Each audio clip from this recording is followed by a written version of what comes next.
সবুজায়ন কার্যক্রমে পাল্টাচ্ছে কক্সবাজারের রোহিঙ্গা ক্যাম্পের চিত্র। মিলছে ৬ বছর ধরে বৃক্ষরোপণের সুফল।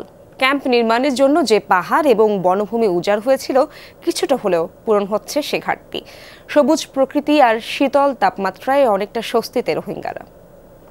স্যান্ডেলিনা সো, রূপচর্চায় আভিজাত্য।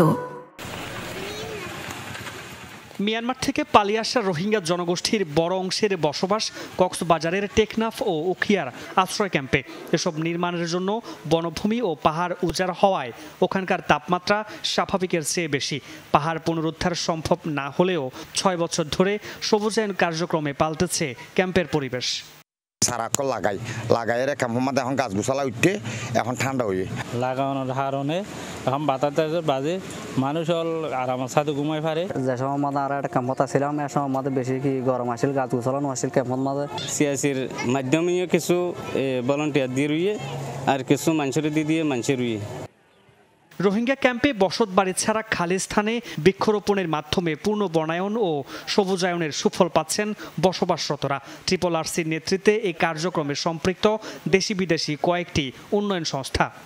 ঔষধি, ফলজ, বনজ সর্বপ্রকারের আমরা চারা বিতরণ করি এবং প্রায় আমাদের ১,৪০,০০০-এর উপরে আমরা এখানে বৃক্ষ বিতরণ করি। The state of how green the camps are today is of course significantly more than in 2018.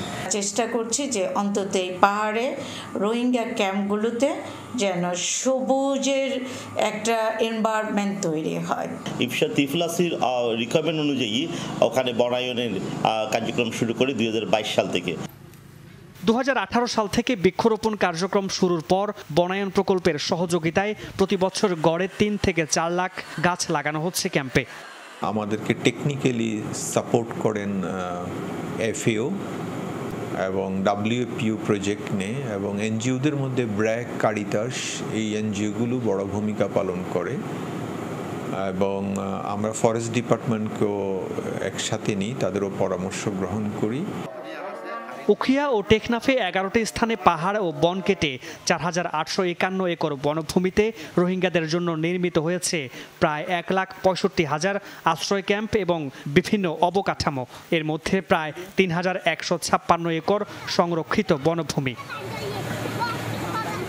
Mamunur Rashid, Jamuna news.